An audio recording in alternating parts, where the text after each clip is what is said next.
Hi everyone. In our today's video, we are going to discuss a very important the topic that is a Fourier transform of a unit step function. Okay. So in our earlier video, we talked about the Fourier transform of signum function, which was very important topic. Now let us proceed with another a signal which is unit step function, and हम लोग इसका फिर Fourier transform calculate करेंगे. Okay. So this is very important. Let us see how to find the Fourier transform of this particular signal. So as we know that mathematically a unit step function is defined as u of t equals to 1 for time greater than equals to 0, means for the positive time. Okay, so this is the plot of u of t, that this signal is available, or you can say it's having its value 1 for time greater than equals to 0, and for negative time, that is for t less than 0, the value of u of t is 0 here. Okay, so this is your mathematical definition of unit step function, and this is your graphical. Okay, now in another word, we can define u of t as 1 plus signum of t divided by 2. Okay, why we are here defining this u of t as 1 plus signum of t divided by 2? Because like our previous video, we saw that signum function Fourier transform we can't find directly with the help of mathematical formula, because to get the Fourier transform of any signal, that signal must have that signal has to be you can say finite, that is should be integrable. Okay, मतलब उसका integration find करने आना चाहिए हमें. और condition क्या था कि modulus of that x of t has to be less than infinity. From suppose if you are integrating a signal which is x of t, तो उसका जो मॉडुलस है, उसका जो इंटीग्रेशन होगा वो फाइनाइट होना चाहिए. लेस देन इन्फिनिटी का मतलब it has to be finite. Okay, तो हम लोगों ने ये ऑब्जर्व किया था लास्ट टाइम कि सिग्नम फंक्शन जो है वो इंटीग्रेबल नहीं है. ओके, तो हम लोगों ने एक इनडायरेक्ट अप्रोच फाइंड आउट किया था, जिसके थ्रू हम लोगों ने सिग्नम ऑफ टी का फिर फूरियर ट्रांसफॉर्म फाइंड किया था. Right, likewise if you see this graph, you can see here that u of t is again not you can say integrable. Its integration is not going to be finite. Okay, it's going to be infinity. So that's why we are taking again indirect approach to calculate to find the Fourier transform of given unit step function. So this is your formula. You should remember this formula. Okay, I am mentioning here r, that means that you have to remember this formula. U of t equals to 1 plus signum of t divided by 2. Now let us find the Fourier transform of this u of t. Fourier transform of u of t equals to Fourier transform of this RHS part, that is 1 upon 2 and signum by 2. Okay, as we should know that हमें पता होना चाहिए कि जो one unity का जो full Fourier transform होता है वो होता है 2 pi del omega. This is also one of the standard result that one must remember, that Fourier transform of a unity means a constant. Here 1 is a constant signal. Okay, so अगर इसका Fourier transform क्या होगा 2 pi del omega. Suppose यहाँ पर 1 की जगह पे 2 होता तो बट ऑब्वियस है यहाँ पे 2 से मल्टीप्लाई हो जाता है, 3 तो यहाँ पे 3 से मल्टीप्लाई हो जाता है. Okay, so this is a standard result where the Fourier transform of constant 1 is 2 pi del of omega. And Fourier transform of signum of t, last video में हम लोगों ने देखा था कि सिग्नम ऑफ टी का Fourier ट्रांसफॉर्म क्या होता है 2 upon j omega. Right, so actually the constants Fourier transform is 2 pi del omega, and signum of t का Fourier ट्रांसफॉर्म होता है 2 अपॉन जे ओमेगा.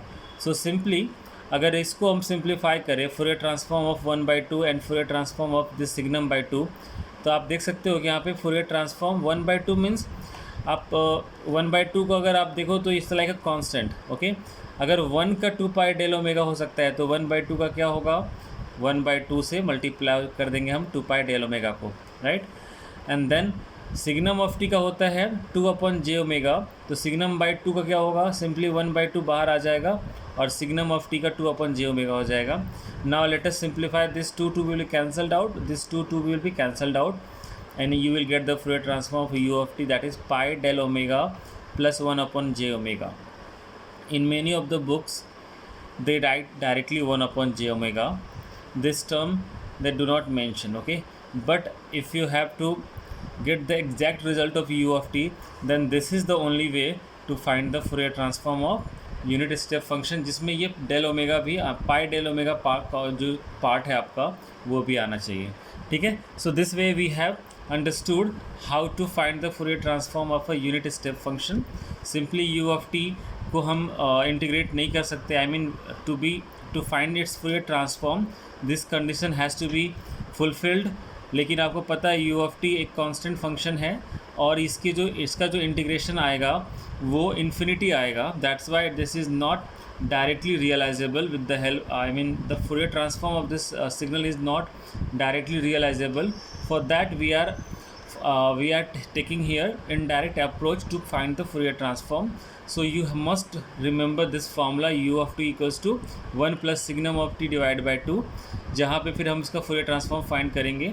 तो आपको कांस्टेंट का 2 पाई डेल ओमेगा, सिग्नम का 2 upon j omega, these are the results that you have to remember to directly place here, okay?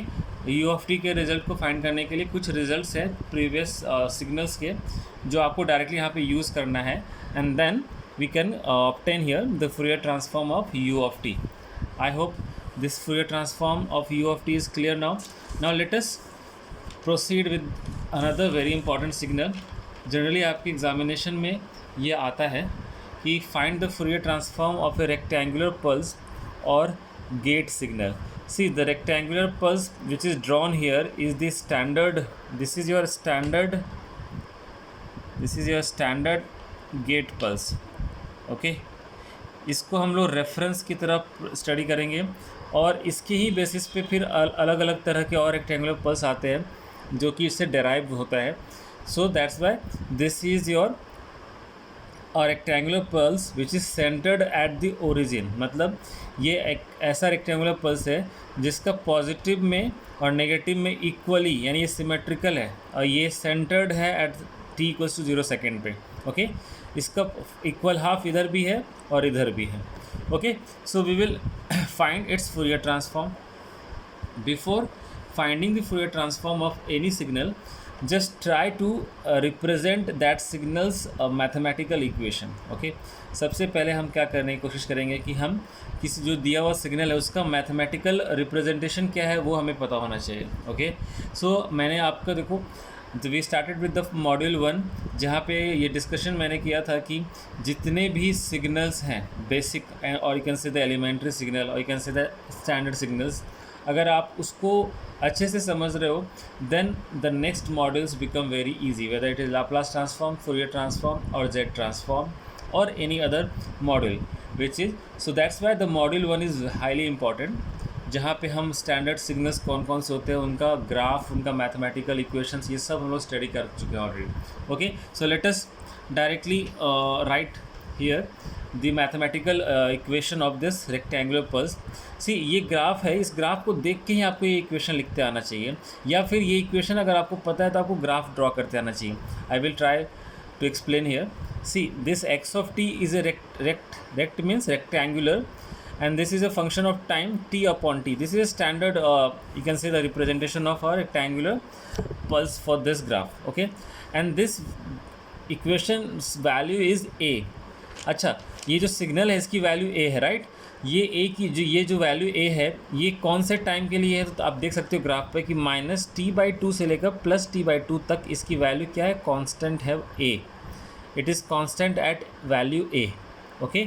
इसके इधर इसकी वैल्यू क्या है, 0, और इसकी इधर 0. That's why here it is mentioned that for the time -t/2 से लेकर +t/2 तक the value of this rectangular pulse is a. Elsewhere मतलब उसके अलावा, फॉर दिस रेंज, ये रेंज को छोड़कर आप देखो इस पूरे टाइम एक्सिस पे, तो आपकी वैल्यू क्या है रेक्टेंगुलर की, 0 है, okay? So this signal is also called as gate function. Gate function because ये गेट की तरह दिख रहा है ना, okay? In a simple way that's what is named as gate function. Now let us find the Fourier transform of this particular signal. तो हम लोग को पता है कि किसी भी x of t का Fourier transform, mathematically we have this equation, where integration is from minus infinity to plus infinity. X of t का हम फाइंड कर रहे हैं फॉर ट्रांसफॉर्म, इसको मल्टीप्लाई करेंगे e raise to power minus j two pi f t. अब ये to pi F को भी हम लोग ओमेगा भी बोलते हैं, तो कभी कभी फॉर्मूला में e raise to power minus j omega भी लिखा मिलेगा आपको, j omega t. Okay, so there is no need to worry कि सर ये अलग क्या है फॉर्मूला में। So both are same. Now हमारा इस न्यूमेरिकल में एक्स ऑफ टी क्या है, एक रेक्टेंगुलर सिग्नल है। So I have taken here x of t as a rectangular signal. Okay, तो फिर जहाँ जहाँ एक्स ऑफ टी था वहाँ पे मैंने इसको पुट कर दिया।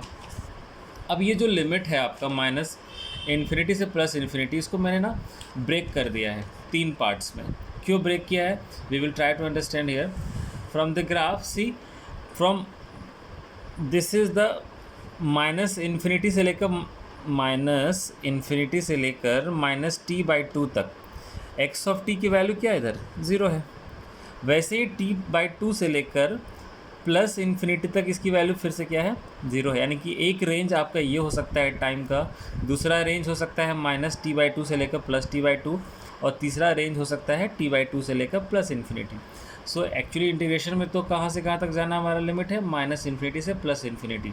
तो मैंने इस ग्राफ को ऑब्जर्व करके 3 पार्ट्स में इसके रेंज को स्प्लिट कर दिया है। Okay, so let us see here what I have written. See, minus infinity से लेकर माइनस टी बाई टू तक आपको पता है ये सिग्नल इस रेंज में इसकी वैल्यू क्या है, 0। सो दैटली at the place of this I have mentioned here 0। And for the range minus t by से टी बाई टू तक, देखो माइनस टी बाई टू से लेकर टी बाई टू तक इसकी वैल्यू क्या है, ए है। दैट्स वाई ये सिग्नल की वैल्यू ए मैंने मेंशन की है। और फिर नेक्स्ट क्या है, टी बाई टू से लेकर प्लस इन्फिनिटी तक इसकी वैल्यू फिर से क्या है, 0 है। तो मैंने ये जानबूझकर इस इंटीग्रेशन लिमिट को 3 पार्ट्स में स्प्लिट करके ये आपको एक्सप्लेन कर रहा हूँ कि इस सिग्नल की वैल्यू इन 3 रेंज में क्या क्या है। इस वाले रेंज में इसकी वैल्यू 0 है, ये वाले रेंज में इस टाइम रेंज में आपकी वैल्यू इसकी 1 है, already it is defined mathematically, right. So this is a and then again it is 0। तो ये वाला जो पार्ट है और ये जो पार्ट है, ये इसकी तो वैल्यू पूरी 0 हो जाएगी, because 0 into something becomes 0। So we only have to focus on this part. आपकी बुक्स वगैरह में डायरेक्टली इसके बाद ये लिखा रहेगा, but to make you understand in a better way मैंने ये वाला पार्ट भी और ये वाला पार्ट भी यहाँ पर आपको दिखाया है, और डायरेक्टली ये दोनों 0 हो जाएंगे। So we have to more focus on this range only, minus t by two से लेकर प्लस टी बाई टू तक। सो ये एक कांस्टेंट है, मैंने इसको बाहर ले लिया, ये raise to power minus j two pi f t d t. Now अब इसका इंटीग्रेशन हम करेंगे, तो ई का पावर जे थीटा, इसका क्या होता है इंटीग्रेशन, इसका होता है e j theta divided by e something t. इसका क्या होगा, ये कोएफिशिएंट की तरह बिहेव कर रहा है, राइट। तो ये पूरा का पूरा नीचे आ जाएगा, मतलब ई का पावर अगर अल्फ़ा टी है तो इसका इंटीग्रेशन हो जाएगा ई का power alpha T divide bye alpha. Okay, तो ये टी का जो भी कोएफिशिएंट पार्ट है वो उससे डिवाइड हो जाता है। So that we have studied in the mathematics to find the integration of a exponential. Okay, now ये हमारा इंटीग्रेशन हो गया इसका। फिर हम लोग अपर लिमिट और लोअर लिमिट को प्लेस कर देंगे एट द प्लेस ऑफ, जहाँ जहाँ पे टी है वहाँ पे आपका ये अपर लिमिट और ये लोअर लिमिट प्लेस हो जाएगा। So a upon minus j two pi f, ये तो हो गया, हमने बाहर लिख लिया। इस वाले पार्ट में हम eight the place of T, देखो यहाँ पे टी था तो मैंने यहाँ पर टी बाई टू पे प्लेस किया है। फिर माइनस ये लोअर लिमिट प्लेस किया है, फिर से ये माइनस यहाँ पे पहले से माइनस था और ये लोअर लिमिट प्लेस करो तो माइनस माइनस प्लस हो जाएगा, और यहाँ पे पहले से माइनस था और ये चूँकि प्लस वाला है वैल्यू तो ये माइनस मेंटेन रहेगा। Okay, so this is your you can say the integration part. Now simplify this part. Let us simplify this part. So you can say here, let 2 pi f t by 2 equals to theta. आपको यहाँ पे मिला था, देखो 2 pi f t by 2, ये पूरा का जो पूरा पार्ट है इसको मैंने थीटा अज्यूम कर लिया। Okay, so we have assumed here theta. Now इस वैल्यू को उसमें प्लेस कर देंगे तो क्या मिलेगा, x of f is minus a upon j two pi f e raise to power minus j theta minus e raise to power plus j theta, this is plus j theta, बीच में mistake हो गया था, so I have mention plus j theta. Okay, अब इसको थोड़ा सा rearrange करेंगे हम लोग, मतलब क्या करेंगे, अभी ये वाला जो टर्म है इसको आगे लिखा, ये वाला टर्म को बाद में लिखा, माइनस कॉमन लिया, माइनस कॉमन लेंगे तो बाहर आके ये माइनस और ये माइनस जो कॉमन आएगा प्लस हो जाएगा, मतलब यहाँ पे वो माइनस माइनस प्लस हो गया है। फिर उसके बाद a अपॉन पाई एफ, और ये जो 2j है इसको मैंने इसके नीचे लिख दिया है डिनोमिनेटर में, थोड़े से एडजस्टमेंट करके इसको लिखा है। वाई? बिकॉज हमें यहाँ से एक रिजल्ट मिलने वाला है। देखो, there is a result that sine theta को हम लोग क्या लिख सकते हैं, e raise to power j theta minus e raise to power minus j theta divide by 2j। अगर आप देखो तो ये वाला पार्ट एक्चुअली है क्या, तो साइन थीटा है, that's why it is a upon pi f into sine theta. Now once again theta is actually pi f t ना, ऑलरेडी हम लोगों ने यहाँ पर थीटा माना था, थीटा पाई एफ टी, ये 2 कैंसिल हो गया, that's why theta is pi f t. तो मैंने वापस से थीटा की जगह पे पाई एफ टी को प्लेस कर दिया यहाँ पर। So a upon pi f sine pi f t. अब ये sine pi f t divide by pi f t, अभी देखो एक रिलेशन है कि अगर sine pi theta by pi theta हो, उसको हम लोग बोलते हैं sinc. This is not sine see, this is sinc, एक वर्ड है ये पूरा, sinc of theta, sinc function होता है। मैं आगे आपको एक्सप्लेन करूँगा कि ये फंक्शन कैसा दिखता है। सो sine pi theta upon pi theta is sinc theta. तो यहाँ पे देखो तो साइन पाई, ये एफ टी यहाँ पर मान लो कि ये थीटा है, तो नीचे में अभी को क्या था, पाई एफ तो था बट टी नहीं है यहाँ पर, राइट। तो मैंने क्या किया, यहाँ पर न्यूमरेटर और डिनोमिनेटर को टी से मल्टीप्लाई कर दिया है फॉर मेक दिस अरेंजमेंट। तो यहाँ पर a इंटू टी, यहाँ पर t था, यहाँ पे आ गया, और ऊपर में नहीं था तो यहाँ पे भी t आ गया, मतलब न्यूमरेटर और डिनोमिनेटर को t से मल्टीप्लाई किया, कैपिटल T से मल्टीप्लाई करने के बाद मुझे ये सिंप्लीफाइड रिजल्ट मिलता है। अगर आपको ये पता है कि sine pi theta upon pi theta is sinc theta, तो ये भी sine pi theta upon pi theta ही है। तो ये वाला जो पार्ट है मतलब कि सिंक, और जो ब्रैकेट में थीटा है that is your F T here. So finally आपको क्या मिला रिजल्ट, एक रेक्टेंगुलर सिग्नल का Fourier transform is A T into sinc of F T. मतलब आप ये standard, this is your standard result. You have to remember that a rectangular pulse in time domain get transferred into sync function in frequency domain. In frequency domain मतलब अगर आपको rectangular signal दिया है time domain में और उसका Fourier transform find करना है, तो वो एक सिंक फंक्शन में कन्वर्ट हो जाता है। आप देख सकते हो मैंने यहाँ पे इसको प्लॉट किया है, this is your rectangular signal, इसका फूरियर ट्रांसफॉर्म लिया तो ये सिंक फंक्शन हो गया। ये बहुत हद तक आप देखो एक साइनोसॉइडल की तरह दिख रहा है, लेकिन साइनोसॉइडल में क्या रहता है, एक कांस्टेंट होता है ऑसिलेशन, ठीक है। लेकिन यहाँ पर देखोगे आप तो धीरे धीरे डिके होता जा रहा है, इसका जो एम्पलीट्यूड है धीरे धीरे वो लॉस्ट होता जा रहा है। So that is your Fourier transform of a rectangular signal. ये आपको काफ़ी इंपॉर्टेंट, बिकॉज आपके क्वेश्चन बैंक में भी और प्रीवियस ईयर क्वेश्चन पेपर्स में भी multiple times they have asked to find the Fourier transform of a rectangular pulse. So I hope this is also clear. Now I have taken one example actually purely based on this rectangular signal. Let us discuss that first.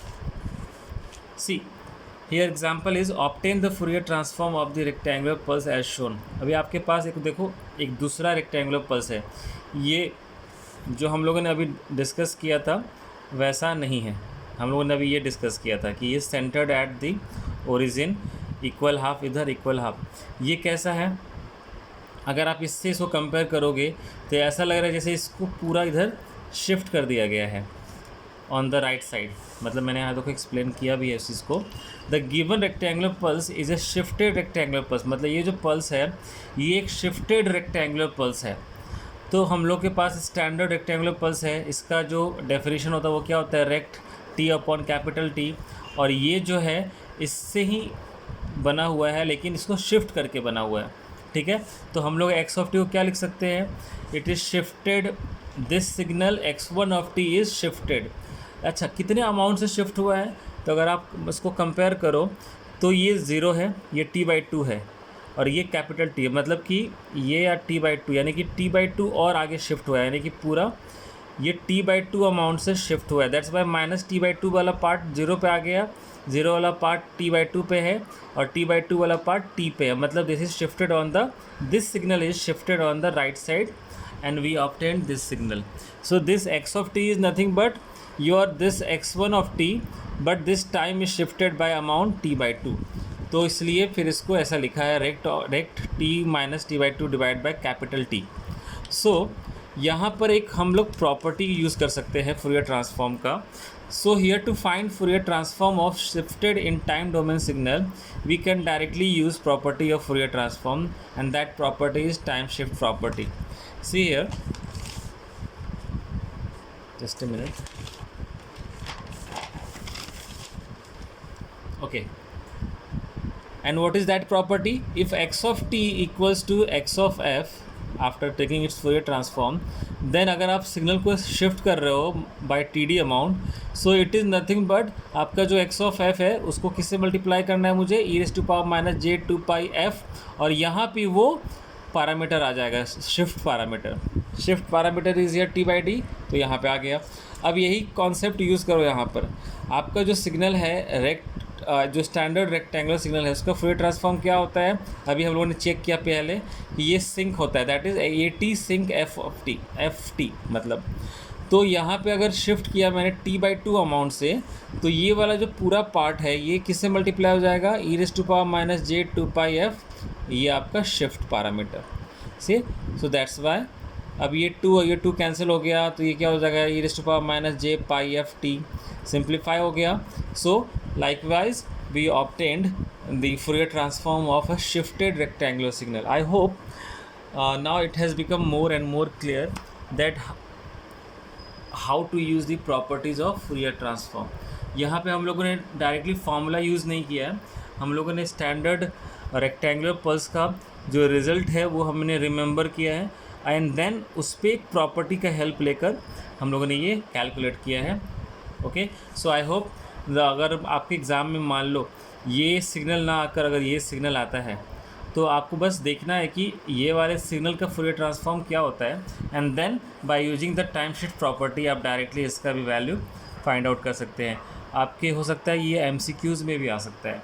MCQs में आपको standard का Fourier transform दिया रहेगा और ये देकर पूछेंगे कि इसका फूरियर ट्रांसफॉर्म बताओ, ऑप्शन ABCD रहेगा. Okay, so there you can also use the concept. I hope this part is clear. I will take one more video lecture based on numerical of Fourier transform. Okay, so thank you everyone.